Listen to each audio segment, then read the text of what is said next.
Film travel అంటే నేను నువ్వే కావాలో పెద్ద ప్రొడక్షన్ లెవెల్ పెద్ద ఇన్వాల్వ్ అవ్వాలా నేను, ఎందుకంటే నేను అప్పుడు చిన్నోతో కూడా రాస్తున్నా ప్యారలల్గా. దానితోడు నువ్వే కావాలి ఇంకా మరీ అసలు స్టామింగ్ స్పీడ్ కదా అలా. ఇప్పుడు ఒకసారి నేను అక్కడికి వస్తే అక్కడికి అన్నపూర్ణ పైన స్టూడియోలో నైట్ టైం ఆ పాట చేస్తున్నారు, ఇది లైల్ ఆల్తో నైట్ ఎఫెక్ట్లో చేస్తున్నారు.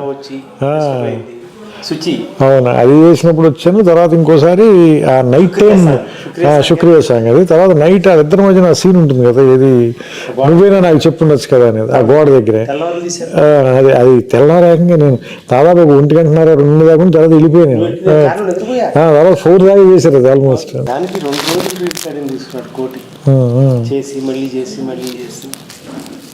నువ్వు వచ్చాక నేను డబ్బింగ్లో ఉన్నాను, రికార్డింగ్లో ఉన్నాను.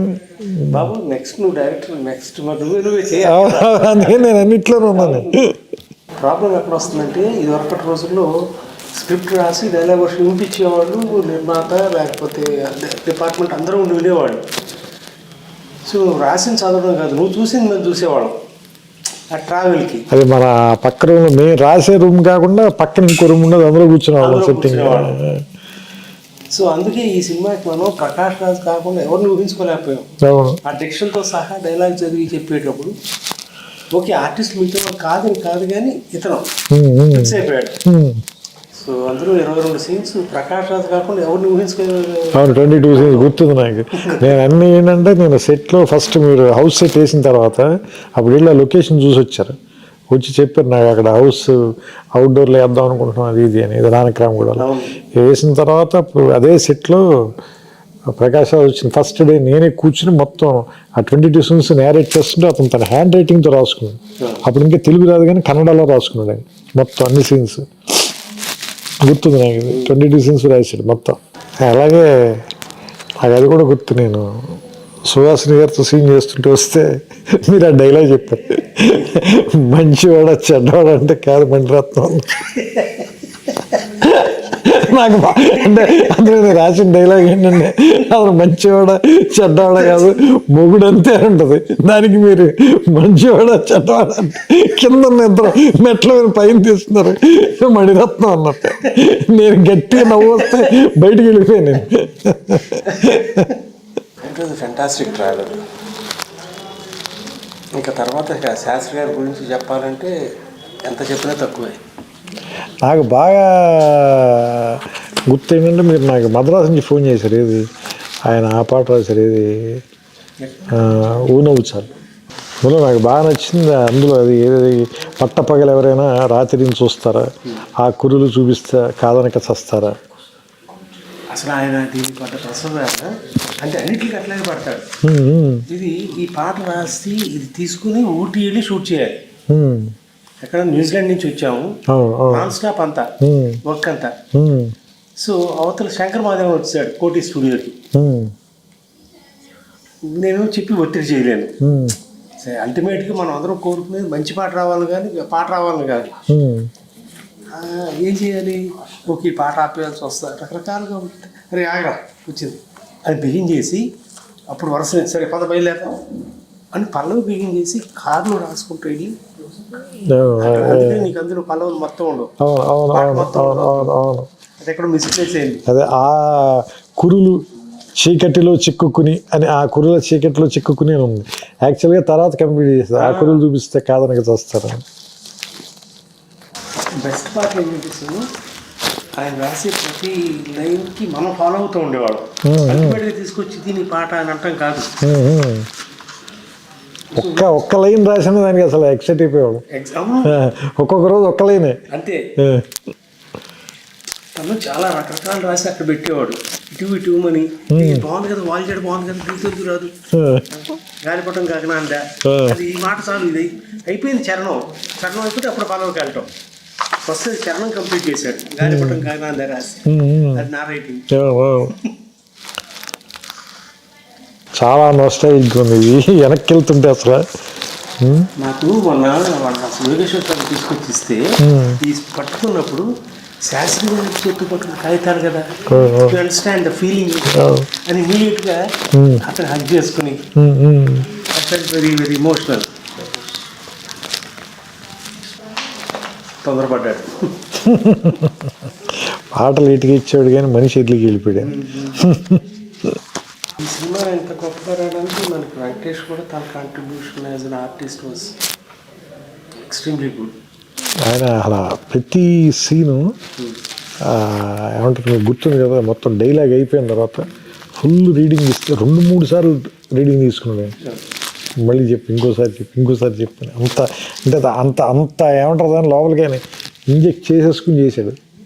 నాకు ఇప్పటికీ గుర్తు ఆఖరి రోజున తను ట్రైన్ ట్రావెల్ సీన్ ఒకటి తీసాం. హైదరాబాద్లో బయలుదేరి నల్గొండ దాకా వెళ్ళి తిరిగి రావటం. అంటే ఫస్ట్ సీన్ లాస్ట్కి చేశాడు. అయిపోయింది. వాడు ఆఖరి రోజు పాటు గుమ్మడికాయ కొట్టారు. అప్పుడు అయిపోయింది కిషోర్.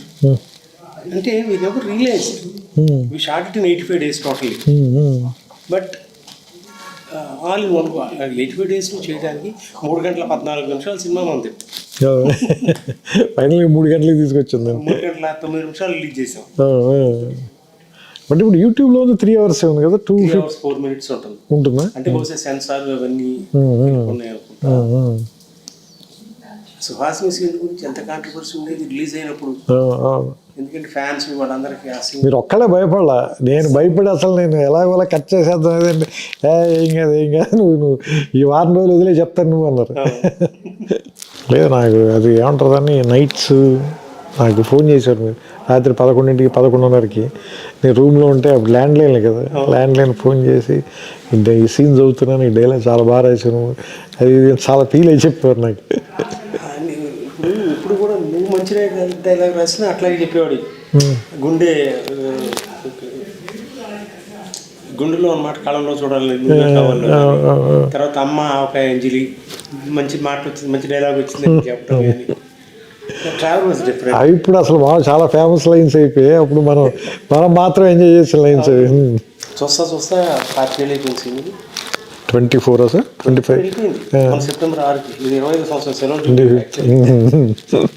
ఇది చాలా మందికి స్ట్రెస్ బస్టర్ సార్ ఈ సినిమా. ఎగ్జాక్ట్లీ. ఫస్ట్ ఈ సినిమా మనం ఒక ప్రివ్యూ రామనాయుడులో వేసాం సార్. నాయుడు గారి ఫ్యామిలీ అందరికీ వేసాం. మీరు నేను భాస్కర్ గారు కూడా. సినిమా అయిన వెంటనే బయటకు వచ్చి వెంకటేష్ గారి వైఫ్ చెప్పారు అన్నమాట, ఏమని నెక్స్ట్ జనరేషన్స్కి ఇది వరకంటే ఇప్పుడు మనం అంత గుండమ్మ కదా మిస్ అన్న ఎలాగే మనం మళ్ళీ రీవిజిట్ చేసి మనకి ఎప్పుడు మనసు బాగోపోయినా ఎలా చూస్తామో అలాగా డౌన్ ది లైన్ ఒక 15-20 years తర్వాత ఈ సినిమాని మళ్ళీ రీవిజిట్ చేసి చూస్తారు అందరూ ఈ సినిమా గురించి అని ఆవిడ ఆ మాట చెప్తే నేను అంటే జెన్యూన్ చెప్పి నేను నమ్మలేదు. ఎందుకంటే నేను అంత దూరం నేను చూడలేదు. అందుడు మనమే రాసి ఉన్నాం కూడా కదా, అది మనకి తెలియదు కదా అది. సో అది ఆవిడ చెప్పింది ఇప్పుడు అందరు చెప్తుంటే నేను చాలాసార్లు ఆవిడ తెలుసుకుంటాను. నాకు ఇది 4K చేసిన తర్వాత ఆ థియేటర్కి వెళ్ళి లేకపోతే క్యూర్కి వెళ్ళి వాళ్ళు ఎవరితో ఉన్నా నువ్వు నచ్చావు నిర్మాత అంటే ఇప్పుడు కూడా గౌరవంగా చూస్తాను. నన్ను వచ్చి సార్ మీ సినిమా ఎన్నిసార్లు చూసాము, స్ట్రెస్ బస్టర్ సార్, ఇప్పుడు బోరుగుంటే ఇదే చూస్తాం.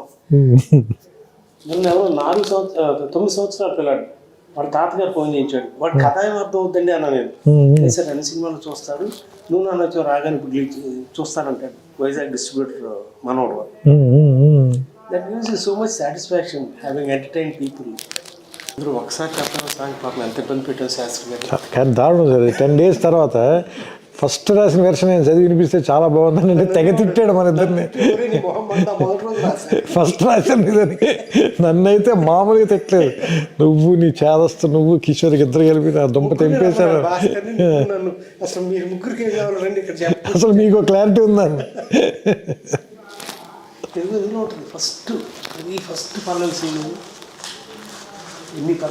నాకు గుర్తుంది ఫస్ట్ పల్లవి ఏది ఉంటుంది ఒక్కసారి చెప్పలేవా? అవును ఇది పైన ఉంది సార్, ఒక్కసారి చెప్పలేము. ఇది ఫస్ట్ అదే ఫస్ట్ పల్లవి కాపీ చేసింది తను రాసిన డేట్లు. ఇదిగో ఫస్ట్ పల్లవి ఒక్కసారి అయిపోయింది కదరా, ఫస్టే రాసే కదా, ఎదురుగానే ఉంటుంది. అంటే సినిమా కథ మొత్తం ఇందులో ఉంటుంది. ఫస్ట్ చూడండి సార్ 4 లైన్లు అవే ఉన్నాయి. చెంత చేరి పంచుకోవా ఆశని శ్వాసని, మన గుండె గుప్పెడంతా తన ఊహ ఉప్పినంత, ఉదిగుండ మనకే వదిలేయమంటూ బతిమాలుతున్నవే. ఆ 4 lines వాడాం సినిమాలో కూడా. అన్యాయం కదా. సరే 10 days మళ్ళీ 10 days తర్వాత మళ్ళీ అక్కడికి వచ్చి బెస్ట్ పార్ట్ ఏంటంటే again not to say anything about anybody, ఆయన రాసిన ప్రతి పాట తీసుకొని 4-5 సీన్లు కలిపి అందులో చెప్పాల్సిన సారాంశం అందులో ఉంటుంది మనకి, లేకపోతే కథలో సారాంశం కానీ. అండ్ మీరు అన్నట్టు మొన్న అన్నారు చూసారా, పాట అక్కర్లేదని చెప్పే పాటలు రచయిత ఆయన ఒక్కడే సార్. ఎస్, ఆయనకి పాట రాస్తే డబ్బులు వస్తాయి కదా, కానీ ఆయన అలా కాదు, ఇక్కడ పాట పడదండి. అవును, 4 రోజులు నా పాట రాయడానికి కేటాయించి నేను షూటింగ్కి అన్ని ఏర్పాట్లు చేసేసుకున్నాను, నువ్వు పాట రాసేసి మిక్స్ చేసి షూట్ చేయగలను. సరే నేను వెళ్ళిపోమన్నాడు ఆ రోజు. అన్నయ్య ఉన్నాడు, తర్వాత నేను ఫోన్ చేశాను, సార్ రా పాట అవసరం లేదు అని. రావు చాలా బాగుంది కదా ట్యూన్, అంత బాగుంది ట్యూన్, నేను రాస్తాను, రేపు సినిమాలో ఉండదు, దీంట్లో ఇది మిస్సింగ్, ఈ రెలవెన్స్ లేదు ఇక్కడ, it's not needed for the film అంటే నేను Tirumala Kishore thank you sir అని వచ్చేసి అంటే హీ టుక్ ఇట్ వెరీ చాలా ఒక సీక్రెట్ ప్రొఫెషనల్గా తీసుకున్నాడు ఆయన. చాలామంది సీరియస్గా అంటారు కదా, లేదు సీరియస్గా కూడా కాదు, నేను చాలా డివైన్ ప్రొఫెషనల్గా తీసుకున్నాను. ఒక విషయం, మన కోసం ఎప్పుడు పాట రాయాలి, మనం తృప్తి చెందితే మనకి ఇవ్వడం, మనం పట్టుకెళ్ళడం కుదరదు, ఆ ఇంటికి రాదు, బయటికి పేపర్ రాదు, రాస్తా పాడి నా ఇంకా చూసేవాడు, నాకు తెలుస్తుందిలే అని చెప్పి అమ్మటి పేజ్ మార్చేవాడు. సో దాదాపు మేము ఇద్దరం కలిపి 400 రాత్రులు గడుపుకుంటాం, అంటే 89 పాటలు, ప్రతి పాటకి ప్రతిరోజు రాత్రి ఆయనతో ఉండాల్సిందే నేను. That was my fortune, I was so fortunate to spend so much time with him. చాలా చాలా సమయం గడపగలిగాం. ఒక చిన్న ఉదాహరణ, గౌరీ అనే సినిమాకి ఒక పాట రాశారు, పాట అంతా ఓకే, కోటికి ఓకే, నాకు ఓకే, శాస్త్రి గారికి ఓకే. వాయిస్ మిక్సింగ్కి వెళ్ళాల్సిన చోట ఒక చిన్న ఇబ్బంది పడ్డాడు కోటి, ఎవరే అని తను ఇచ్చిన ట్యూన్లో ఉంది, అది ఇందులో లేదు, నేను అడ్జస్ట్ చేసుకుంటాను శాస్త్రి గారు అన్నాడు. నువ్వు అడ్జస్ట్ చేయడానికి లేదు, నేను మళ్ళీ రాసి పట్టుకొస్తాను. 3 రాత్రులు ఆ ఎవరే అనే మాటతో ఎండ్ చేయడం కోసం మొత్తం పాట అంతా రాశాడు. మహానుభావుడు, మరి ఏం చెప్పాలి, అద్భుతంగా ఉంటుంది సార్ గౌరీ అనే సినిమాలో. అలాగే అది కూడా నువ్వే కావాలి, కళ్ళలో కళ్ళు పిడిచో చాలా, దానికి ఎక్కువ రోజులు అని రాసిన పాట అది. మిగతావన్నీ చాలా ఫాస్ట్గా రాశారు, మిగతావన్నీ మద్రాసులో రాసేసారు. మరి సినిమా అంతా చెప్పాలి కదా, ట్యూన్స్ అన్నీ అయిపోయినాయి అప్పటికి. ఇది మనం వేరే క్లైమాక్స్ రకరకాలుగా అనుకున్నాం. అవును, 35 days కొట్టుకుని చివరికి మీరు విజయం సాధించి, అంటే నాకు వేమూరి సత్యనారాయణ, పేకే రంగా గారు వీళ్ళందరూ స్టార్ వర్డ్స్ కదా, వాళ్ళు వచ్చి నన్ను వేధించేవాడు, నీకు అర్థం కావట్లేదు, నువ్వు యూత్ సినిమా చేస్తున్నావు కరెక్టే, బట్ ఎల్డర్లీ పీపుల్ కూడా రావాలంటే ఇది కావాలి కదా అని. నేను 2 minds, నువ్వు చెప్పినప్పుడు చాలా అద్భుతంగా నచ్చింది నాకు, అంటే చాలా యూత్ఫుల్గా ఉందని. బట్ ఈ సెక్షన్ ఆఫ్ ఆడియన్స్ కానీ అదేంటంటే మనం, అంటే నేను ఎందుకు కన్విన్స్ అయ్యానంటే మీరు చెప్పినప్పుడు మనం సినిమా చూసి ఫస్ట్ బాగుంది అనుకున్న ఇన్సెప్షన్ పాయింట్ అదే కదా, దాన్ని మళ్ళీ ఇప్పుడు ఈరోజు ఎందుకు డిఫై చేస్తున్నాం అంటే ఈగో వల్ల, లేదా ఇంకేదైనా మనం క్రియేట్ చేయాలని మన క్రియేటివ్ ఈగో అనేది. బట్ అది కదా అసలు యాక్చువల్గా మనని అటువైపు పుల్ చేసింది, అలా ఆ సినిమా చేయాలని మనం పుల్ చేసిన విషయం అదే కదా. మిగతా సినిమా అంతా మారుస్తున్నప్పుడు అసలు మీరు ఏ ఒక్క సీన్ అందులో మనం వాడలేదు, మీరు దేనికి అప్రోచ్ చేయలేదు, ఈ ఒక్కటే మాత్రమే యాజ్ ఇట్ ఈజ్ అలాగే ఉండాలని ఎందుకు అంటున్నారు. సో అది నాకు స్ట్రైక్ అయింది. అది స్ట్రైక్ అయిన తర్వాత నేను అప్పుడు భాస్కర్ గారితో చెప్తే ఆయన కూడా లేదు ఆయన వాదనలో నిజం ఉంది, మనం ఎంత టఫ్గా మాట్లాడినా సరే అని. అప్పుడు ఆ తర్వాత రోజు మళ్ళీ వచ్చి దానికి మార్చి మళ్ళీ రాసాము. ఇప్పుడు అది ముందు బాలీవుడ్ కూడా పాడారు ఒక వెర్షన్, ఎంతవరకు గుర్తుంది, కళ్ళలోకి నాకు గుర్తులేదు సార్, గుర్తులేదు. భాస్కర్ బాగుంటుంది అన్నాడు, కానీ భాస్కర్ ఫిమేల్ వాయిస్ అయితే బాగుంటుంది, చిత్ర గారితో బాగుంటుంది యాక్చువల్గా. నేనంటే నాకు అది విన్నట్టే గుర్తు, బాలు గారు విన్నట్టు గుర్తులేదు నాకు. తర్వాత ఇది చెన్నై నుంచి వచ్చింది, టేప్ రికార్డులో పెట్టుకొని క్యాసెట్ పెట్టి కళ్ళం నీళ్ళే, వాడు తరుణ్ కూడా వచ్చాడు, వాడు పడుకోట శాస్త్రి గారు రాసిన మన పాటల్లో మాట బొమ్మ చెల్లి దగ్గర నుంచి ప్రతిదీ చిత్ర గారి పాడతా, స్రవంతి వాళ్ళ పాట కదా క్లైమాక్స్ సాంగ్స్. తర్వాత దిల్ రాజు కూడా అనేవాడు, భయ్యా నీకు మళ్ళీ అనే పాటలు మా చివరిలో లాస్ట్ సాంగ్. అదే ఆ సాంగ్ చాలా వాటికి ఇన్స్పిరేషన్ సార్. మీకు సంతోషంలో సాంగ్ కానీ చాలా వాటికి, అంటే అది ఒక వే పేవ్ చేసింది, అంటే ఆ సిచ్యుయేషన్ కానీ ఆ సాంగ్ కానీ చాలా వాటి మనకి నువ్వేలు కూడా ఎంత యూస్ఫుల్ చాలా చాలా మంచి పాట రాశాడు ఆయన కూడా సాంగ్ కదా, బాగా రాశాడు ఆయన. ఫ్యాన్స్ నువ్వే కావాలి. అది కొన్ని పాటలు ఇక్కడ తీసుకుని నేను కొంత తీయలేక నేను మన నాన్నగారికి చెప్పాను, సార్ మీరు మ్యాజిక్ చేసిన ఏం చేయాలి నాకు తెలియట్లేదు అన్న.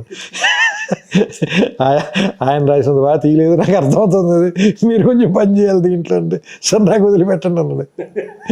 అదే ఎక్కువ రోజులు ఎడిట్ చేశాడు ఆయన ఆ సాంగ్. అంటే స్రవంత్ అంటే పాటలు కదా బేసిక్గా, అది సినిమా అది యాక్చువల్గా. అంటే నేను చెన్నై ఫస్ట్ టైం లేడీస్ టైలర్కి వచ్చినప్పుడు నాకేదో ప్యాషన్తో రాలేసి, ఎవరో స్నేహితులు వాళ్ళందరికీ సినిమా తీయాలి కోరిక ఉండి ఒక అడ్మినిస్ట్రేటివ్ ఆఫీసర్ నేను, ఇతనైతే చేస్తాడు బాగా అనే ఉద్దేశంతో వచ్చి ఆ సినిమా అయ్యేటప్పటికి నాకు పరిచయం అయిన వ్యక్తులు ఎవరు, ఒక సీతారాం శాస్త్రి గారు, ఒక తనిఖీల భరణి, హరి అన్మూరు, ఇళయరాజా గారితో పనిచేయటం, వంశీ లాంటి మనిషి, విమర్శ గారు, ఇది కదా క్రీమ్ ఆఫ్ ది ఇండస్ట్రీ. అంటే ఒక్కొక్క క్రాఫ్ట్లో ది బెస్ట్ పీపుల్తో అసోసియేట్ అయ్యి ట్రావెల్ చేసే అవకాశం, దీన్ని విడిచిపెట్టి ఎట్లా వెళ్తాను నేను? So I was so fortunate, I started following in love with the cinema. ఇంక అప్పటి నుంచి ఇక ఇందాక నువ్వు వస్తున్నావు వెయిట్ చేస్తా, నువ్వే కావాలతో నా అప్పులు తీర్చుకున్నాను, నువ్వు నాకు నచ్చావుతో ఇదిగోకుంటాం నివాసం ప్లస్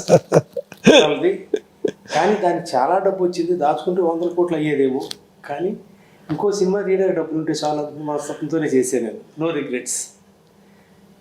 సో మనకి నిజంగా మనకేం తెలుసు ఆ టైంకి, అది ఫ్లో అవ్వాలంతే. మనం ఒక మీడియం సార్ అంతే, నాకు అదే అనిపిస్తుంది. అంటే ఏదో హ్యూమిలిటీతో ఏదో చెప్పడం కాదు, కానీ ఆ క్షణం వరకు మనకి నిజంగా ఏం తెలుసు. నువ్వు నచ్చావు ఎగ్జాక్ట్గా చెప్పాలంటే ఒక 1 month పాటు చాలా ప్రెషర్లో ఉన్నాను సార్.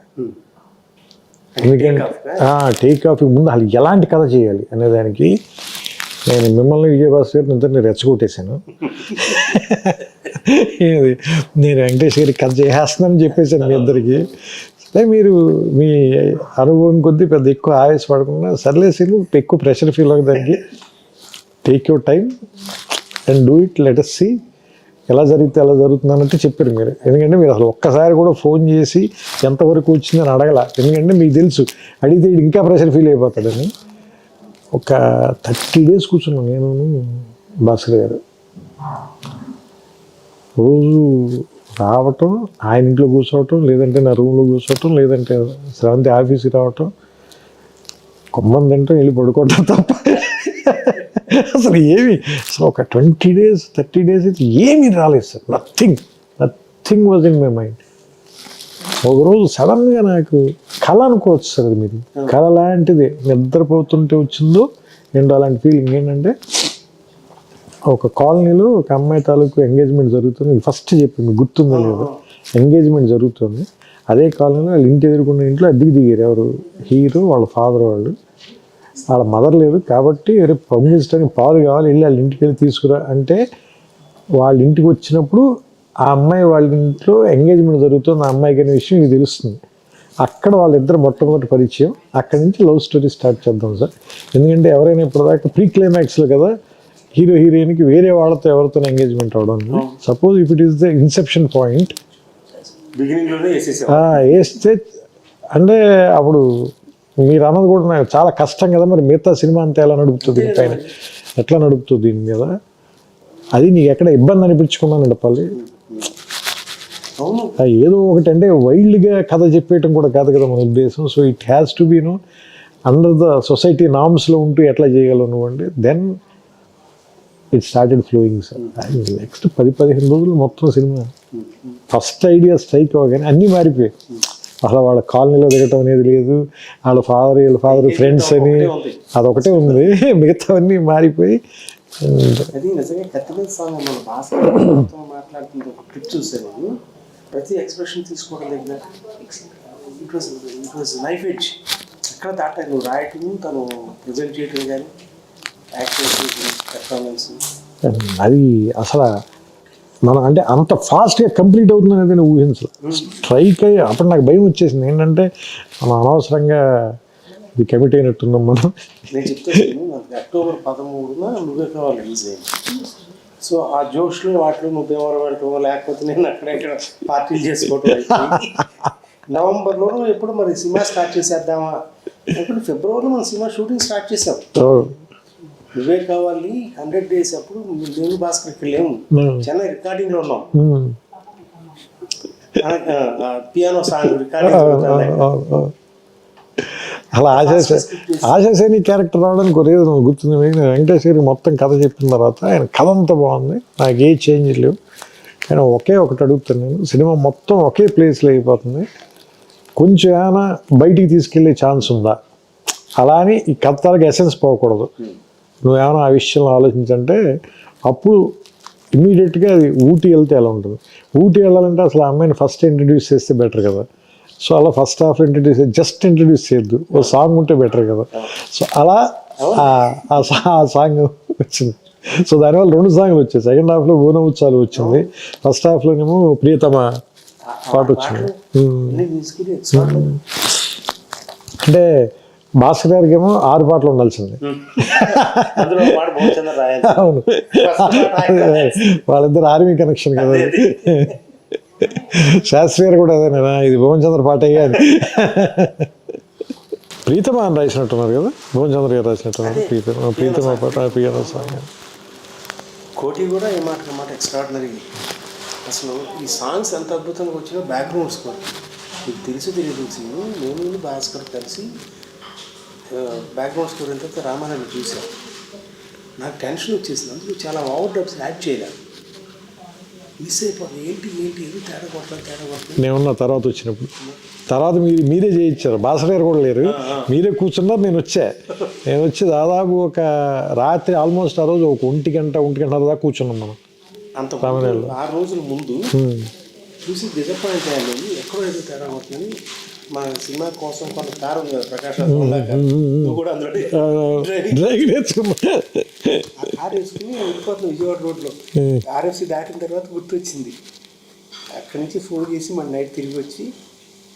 లేదా నెక్స్ట్ డే మీరు ఉన్నప్పుడు నేను కూడా వచ్చి నాతో కూడా కాదు, ప్రతి సీన్లోనూ చేసాం. మళ్ళీ అప్పుడు నాకు గుర్తుంది, అతను పక్కన ఒక అతను ఉండేవాడు అసిస్టెంట్, ఎవరు మన జీబు, కరెక్ట్ జీబు ఉండేవాడు.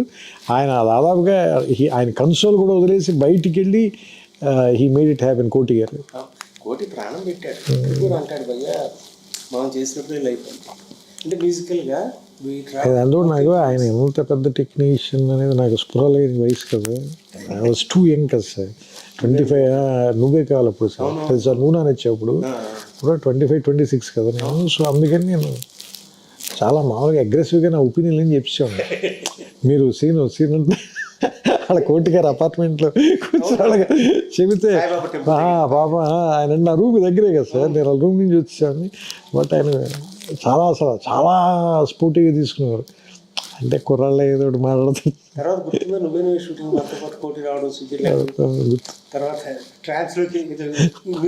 పప్పులో చికెన్ కలిపి ఉండేవాడు, గుర్తుందా మీకు? మీరు అన్నారు ఇది ఒక విచిత్రమైన వంటకం అయ్యేది, ఇప్పటిదాకా నేను ఎప్పుడు తినలేదన్నారు. అలాగే హారతి గుర్తుందా మీకు? రోజు పొద్దునే ఫైర్ డిపార్ట్మెంట్ వాళ్ళు పోలీసు వాళ్ళు వచ్చి తరుణ హారతి ఇస్తుంటే చాలా డబ్బులు కట్టాం. అది గుర్తుంది నాకు. మీరు నీ భక్తి చాలా కాస్ట్లీ.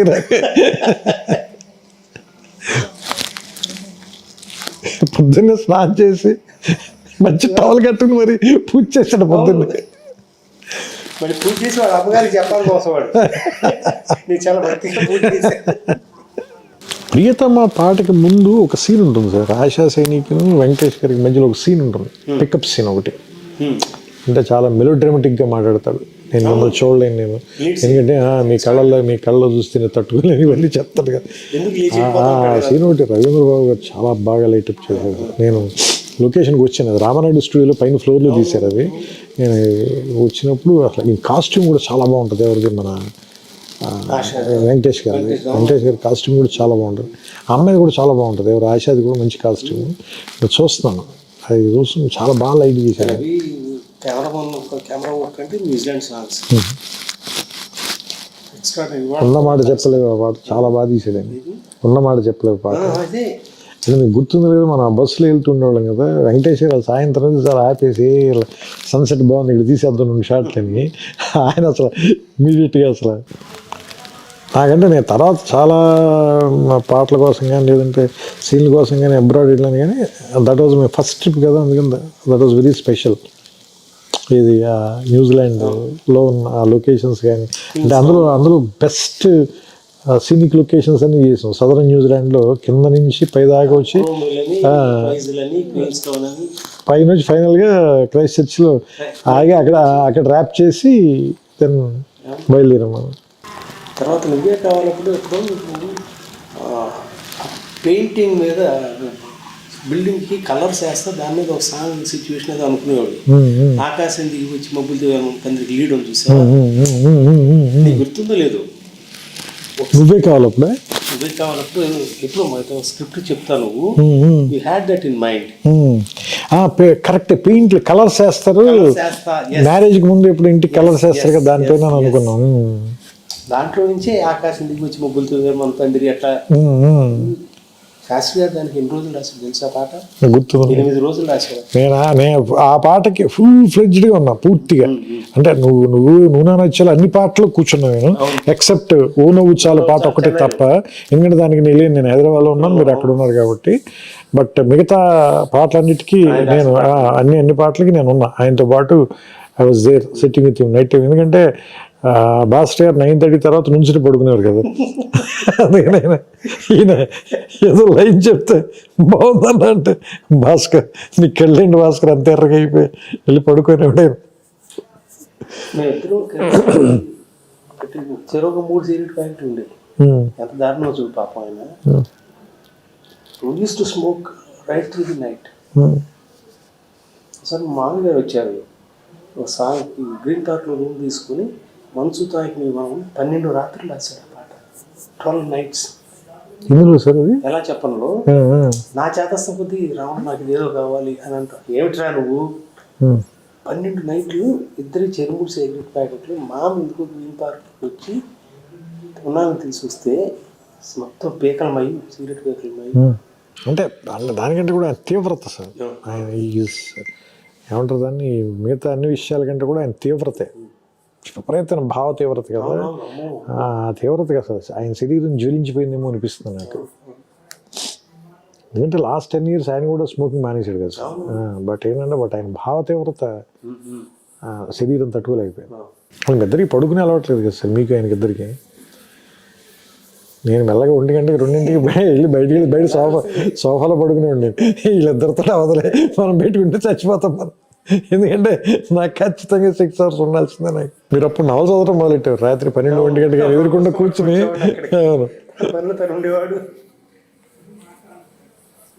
ఎవరైనా భీమ్బాయ్ మనకి కిందకి వెళ్ళి టీలు తీసుకొస్తున్నాడు. నేను ఆ పెంట్ హౌస్ బయట కూర్చున్న రాత్రులు, those are the best days, అంటే బెస్ట్ నైట్స్.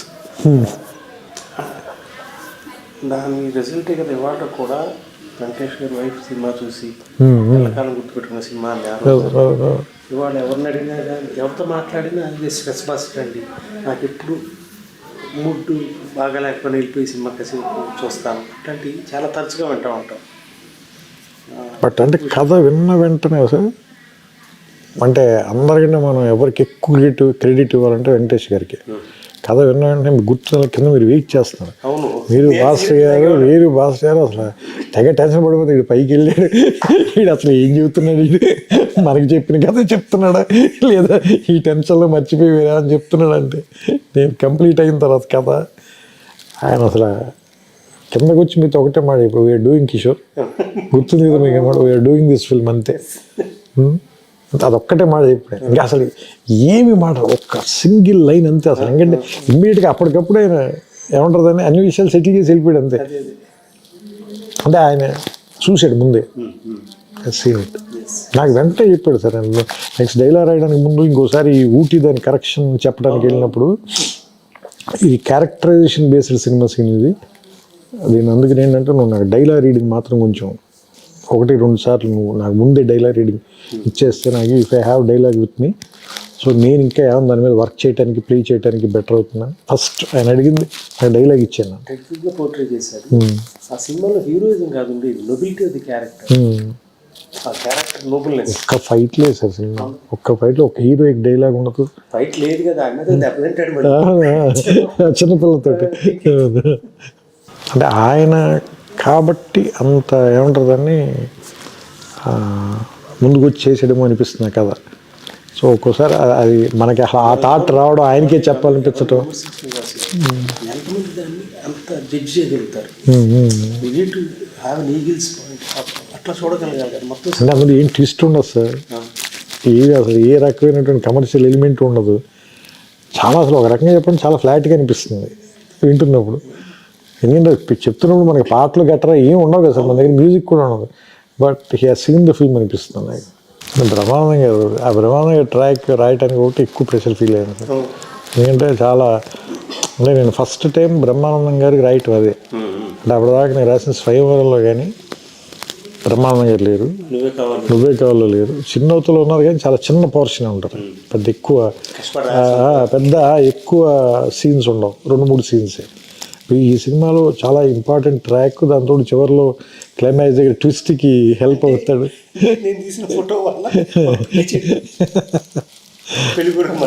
అంటే రకరకాలుగా ఉంది మాస్టర్, నాకు మాత్రం ఏం తెలుసండి, ఇంటికి వెళ్ళి చూసుకోవాలి. సో ఇలాంటివి అంటే బికాజ్ సార్ భాస్కర్ గారికి కూడా చాలా సెన్స్ ఆఫ్ హ్యూమర్ కాబట్టి నేను రాయగలిగానేమో అనిపిస్తుంది. ఎందుకంటే కొన్ని చాలా సింపుల్గా చాలా ఫ్లాట్గా ఉంటాయి పేపర్ మీద రాసినప్పుడు. బట్ ఆయనకున్న సెన్స్ ఆఫ్ హ్యూమర్ చాలా very high level sense of humour ఆయన. ఒక 25-30 days రిహార్స్ చేసుకునేవాడు. మాడ్యులేషన్ 2 సీన్లు అయిపోయింది, 3 సీన్లు అయిపోయింది, రాయడం కాదు, దాని మీటర్ సెట్ చేయటం, అప్పుడు కొంచెం రిఫైన్ చేసుకోవడం. అవును అవును. అంటే ఆయనకి ఆ హ్యూమర్ ఆయనలో లేకపోతే సార్ నేను అంటే ఇంకోళ్ళకి చెప్తే ఇప్పుడు అవతల వాళ్ళకి వాళ్ళు నో చెప్పారు అనుకోండి సార్, లేదంటే వాళ్ళు అర్థం చేసుకోలేదు అనుకోండి సార్, అది మీ దాకా కూడా రాదు, ఆ రూమ్లోనే అయిపోతుంది scene. You will never know అలాంటిది సీన్ వచ్చిందని మీకు తెలియదు. ఆయనకున్న ఆ సెన్స్ ఆఫ్ హ్యూమర్ కూడా నాకు చాలా అంటే ఆయన ఒక తెలుసు కదా మీకు, ఆయన కొంచెం క్వర్కినెస్ ఉండదు కానీ మంచి సెన్స్ ఆఫ్ హ్యూమర్ అయింది. సో అది ఏముంటుందని చాలా ఏముంటుందని అందుకని ఇప్పుడు ఎవరైనా అడిగితే అది ఎలా రాశారు, ఎవరి కాంట్రిబ్యూషన్ ఎంత మనం ఏం చెప్పలేము. దాన్ని ఏముంటుందని దాన్ని టోకెన్ వేసి ఇది నాది ఇది వాళ్ళది ఇది అయింది అలా చెప్పలేము. అంటే నేనంటే దాన్ని వెనక్కి లెక్కేసుకుంటే మీ ఏముంటుంది దాన్ని ఆయన అలసాని పెద్దని చెప్తాడు కదా, మంచి పద్యం రాయాలంటే ఏం చేయాలి అంటే మంచి భోజనం ఉండాలి, తర్వాత బ్రహ్మాండానికి కర్పూర తాంబూలం ఉండాలి, తర్వాత మనం చెప్పేది విని దాన్ని అర్థం చేసుకుని శభాష్ అనేటువంటి శ్రోతలు ఉండాలి. సో అందరూ ఇంపార్టెంటే. సో ఇప్పుడు నేను ఒక డైలాగ్ ఎందుకు ధైర్యంగా రాయగలనంటే అదే ఏముంటుందని భాస్కర్ గారు ఇంప్రూవ్ చేశారు కాబట్టి రాత్రి 12ంటికి మళ్ళీ ఫోన్ చేసి నన్ను అభినందించే ఒక మంచి అభిమాని లాంటి నిర్మాత ఉన్నాడు కాబట్టి. సో అంటే ఇవన్నీ అండి. అలాగే నేను కథ చెప్పిన వెంటనే దాన్ని లేదు ఖచ్చితంగా ఈ సినిమా చేసి తీరాల్సిందే హీరో ఉన్నాడు కాబట్టి ఇలా ఇంతమంది ఉన్నారు కాబట్టి అది జరిగింది సార్. లేదంటే నా ఊహలో మిగిలిపోయి ఉండొచ్చు, లేదంటే మీ ఆఫీసులో గదిలో అయిపోయి ఉండొచ్చు. మనకి సినిమా మీద ఎంత అంటే ఖర్చే బుద్ధి కదా కథ. ఇది మీకు గుర్తుంది ఒక సీన్ మడిపల్లి దగ్గర ఇద్దరు మాట్లాడుకుంటా, అగర్వాల్ సుహాస్ని, అతను ఎప్పుడన్నా ఎవరన్నా ప్రేమించేవారు, అతను అవతల పక్కన సిగరెట్ తాగుతూ ఉంటాడు. అది ఎడిటింగ్ లో తీసేద్దాం అనేది మీ అభిప్రాయం? అంటే నేను కొంచెం మరి ఎట్టి పరిస్థితులు ఇది అంటే అది రివర్స్ సార్. అది మీకు తెలుసా, సామాన్యంగా ప్రొడ్యూసర్ తీసేయమంటాడు, ఇన్సెక్యూరిటీ ఫీల్ అయ్యి లాగుతోంది తీసేయండి బాబు అంటే మేము రివర్స్ పోరాడాలి, లేదండి చాలా బాగుండదు. ఇక్కడ ఇది పూర్తిగా రివర్స్ అంటే మేము తీసేద్దాం అంటే లేదు లేదు. మీకు గుర్తు లేదు, నేను భీమవరం నుంచి ఫోన్ చేశాను మీకు. నేను సంతాప సభలో ఉన్నోళ్ళ ఉన్న నా పరిస్థితి ఆల్రెడీ భీమవరంలో. ఎందుకంటే ఎవరు నేను సినిమా చూశాను సార్, సినిమా చూసి బయటకు వచ్చి నేను కూడా సార్ చాలా గొప్పలాగా నేను ఎవరిని అడగకూడదు అని అడుగుతాను. ఆ బయట ఎవడో కనిపిస్తే నేను అడిగాను, అడిగితే వాడిని 2-3 వారాలని అన్నాడు. నా పరిస్థితి అర్థం చేసుకోండి సార్. నేను ఇంటికి వెళ్ళి జెన్యూన్గా చెప్తాను సార్, మా అమ్మలో తలగబెట్టి పడుకున్నాను నేను. జోక్ కాదు, మా అమ్మ ఊళ్ళో తలగా పెట్టి పడుకున్నా, నీ సినిమాలకి పనికిరానేమో, ఏదో ఫ్లూక్గా రాసి ఉంటాను 2 సినిమాలు, నువ్వు చెప్పినట్టే నేను తప్పు చేశాను, లెక్చరర్ ఉద్యోగం చేసుకుని ఉంటే బాగుంటుంది అంటే పాప మా అమ్మకి అర్థం కాలేదు. ఆవిడ కొంచెం బెంబీలు ఎత్తిపోయింది ఆవిడ, ఏంటి వీడేంటి ఇలాంటివన్నీ మాట్లాడుతున్నాడని. ఎక్కి మీరు ఫోన్ చేశారు, అప్పుడు ఫోన్ చేసి నువ్వు హైదరాబాద్ రా చెప్తాను, నువ్వు ఎందుకు కంగారు పడుతున్నావు అంటే వచ్చిన తర్వాత నన్ను మీరు కారులో చూపిస్తాను నీకు నన్ను తీసుకెళ్ళారు. మీరు శాంతి థియేటర్కి 10 మంది ఉన్నారు సార్ అక్కడ. నాకు మీరు నమ్మరు అసలు, మొత్తం చెమట్లు పట్టేసి ఒళ్ళంతా తడిచిపోయింది, ఏంటి 10 మంది ఉన్నారు, కంగారు పడగా చూడు నువ్వు అని. ఇద్దరం కార్లో కూర్చొని చూస్తున్నాం సరే, 8 మంది టికెట్లు తీసుకోగానే కౌంటర్ మూసేశారు. 10 టికెట్లు 15 టికెట్లు కదా, 8 మంది మూసేశారు. అప్పుడు నేను కొంచెం ఏమంటుందని నాకు ధైర్యం వచ్చింది. వెళ్ళి అప్పుడు ఇద్దరం పైకి వెళ్ళి ఆ ఫస్ట్ షో జరుగుతుంటే వెళ్ళి ఆ తలుపు తెరిచి బయట నిలబడి లోపల అందరూ ఎలా రియాక్ట్ అవుతున్నారో చూడు, నీకు ధైర్యం వస్తుందని చెప్పి నన్ను పక్కన నుంచో పెట్టుకుని మీరు ఆ షో చూపించారు. అప్పుడు ఆ రోజు రాత్రి పడుకున్నా, వెళ్ళి లేదా పర్లేదు ఏదో బాగానే ఉన్నట్టుగా ఉంది పరిస్థితి. అట్లాంటి సినిమాలకి ఆ పరీక్షలు తప్పవు. మూవీ కావాల్సిన తెలుసు కదా, ఓడియంలో పడంగానే అట్లుండే మేనేజర్ మా మామయ్య గారు అమెరికా నుంచి ఫోన్ చేశారు, కళ్యాణ్ నాన్న 2 వారాలు అంతే. ఆయన నాకు చెప్పలేడు, బాబు సినిమా బాగాలేదు ఆడుతూనే ఉంది, 1 year ఆడింది అది. నాకు భీవరంలో, నేను అది భీవరంలో చూశాను సార్. భీవరం వెళ్తే భీవరంలో గేట్ కీపర్ ఉంటాడు కదా, అతను అడిగా సినిమా చూసి బయటకు వచ్చి చెప్పే కదా సార్, నేను వెతుక్కుని మరీ అడుగుతాను. అతను కష్టం సార్ అండి, కష్టం సార్ అని. నేను నడుచుకుంటూ వెళ్ళిపోయాను సార్ ఇంటికి, బండి మీద వెళ్ళాను నేను సునీల్ గారు. నేను అక్కడి నుంచి నడుచుకుంటూ వెళ్ళిపోయా షాక్లో, ఏంటి ఇలా ఉంది ఇలా చెప్తున్నారు. ఆ తర్వాత సార్ అదే థియేటర్లో 300 days ఆడింది సార్. నేను మళ్ళీ ఆ 300 days దానికి ఫంక్షన్గా మేనేజర్ పిలిస్తే నేను వెళ్తే ఆ గేట్ కీపర్ సార్ నేను మీకు ఫస్ట్ డే చెప్పి గుర్తులేదు మీకు అన్నాడు. ఇది కష్టం అని చెప్పినాడేనా, ఆడు మర్చిపోయినట్టున్నాడు. నేను ఎలా మర్చిపోతాను సార్, విన్నది నేను కదా, నేను గుర్తుంది నాకు అనుకుంది. అంటే కొన్ని సినిమాలు అంటే డబ్బు తీసుకొస్తాయి సార్, కొన్ని సినిమాలు పేరు తీసుకొస్తాయి సార్, కానీ గౌరవం మాత్రం కొద్ది సినిమాలు తీసుకొస్తాయి. ఇందాక నేను చెప్పినది వాళ్ళకి కూడా నువ్వు మంచిగా నేను తీసానంటే ఆ లుక్ డిఫరెంట్గా ఉంటుంది. అలాంటి రెస్పెక్ట్ తెచ్చిన సినిమా, డౌట్ లేదు అందులో. కిరణ్ కూడా వాళ్ళ డాడీ సినిమా తీసానంటే ఎంతో గౌరవం ఆ చుట్టుపక్కల వాళ్ళందరికీ. నీదే ఆ సినిమా, మీ నాన్నగారు తీసా. అదే మీరు ఇప్పుడు మీరు చెప్పారు కదా రెడీ సినిమా చూసి పెళ్ళి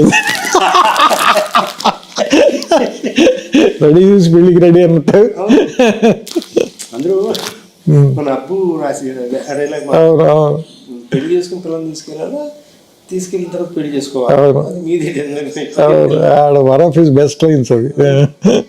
తన కాదు డైలాగ్ సినిమాకి, బట్ నేను చక్కగా నాన్న అబ్బురా చేసుకో. సో ఇదివరకు మనం రిలీజ్ చేసినప్పుడు ఆస్ట్రేలియా యూకే ఇన్ని ఎక్కడ రిలీజ్ చేయాలి, ఆ రోజులు లేదు కదా, ప్రింట్ లేదు. సో కొంతమందికైనా రీచ్ అవుతున్న ఉద్దేశంతో ఆ కంట్రీస్లో కూడా లిమిటెడ్గానే రిలీజ్ కానీ, బట్ యూకేలో కొంచెం ఎక్కువ రిలీజ్ చేస్తున్నట్టున్నారు 7 ప్లేసెస్లోనే. Let us see how people want to have a look at it now. అంటే కమ్యూనిటీ బికాజ్ సార్ ఇప్పుడు ఇందులో కొత్తగా వాళ్ళు తెలుసుకోవాల్సింది అయితే ఏం లేదు sir, because they know this film, they own this film. వాళ్ళు లవ్ చేశారు, రిలీజ్ చేశారు దీన్ని, వాళ్ళ జీవితంలో చాలామంది భాగం అయిపోయిన సినిమా ఇది, అందులో నా సందేహం లేదు. ఇప్పుడు ఏంటంటే కమ్యూనల్ ఎక్స్పీరియన్స్ కోసం సార్, అంటే ఎక్కువ మంది జనంతో, అంటే ఒక కుటుంబంతో కలిసి చూసే చాలామంది వాళ్ళ ఇళ్లలో ఓటీటీలోనూ లేదంటే టీవీలోనూ, ఇప్పుడు చాలా కుటుంబాలతో కలిసి ఓ థియేటర్లో చూస్తూ ఒక ఎక్స్పీరియన్స్ని రివ్యూ వచ్చాక చూద్దాం డిసైడ్ చేసుకోవాలని అవసరం లేని సినిమా కదా. సో ప్రెషర్ లేకుండా వెళ్ళిన సినిమా ఇది కూడా మంచి ఎక్స్పీరియన్స్ యాక్చువల్గా. అంటే శుక్రవారం వచ్చే మొదటి ఫోన్ కాల్కి భయం ఉంటుంది కదా, సో అలాంటి భయం అక్కర్లేని ఒక ఎక్స్పీరియన్స్ని కూడా నాకు తెలిసి నువ్వు నేను వచ్చి పిలిచింది మనకి. Thank you sir, thanks for everything.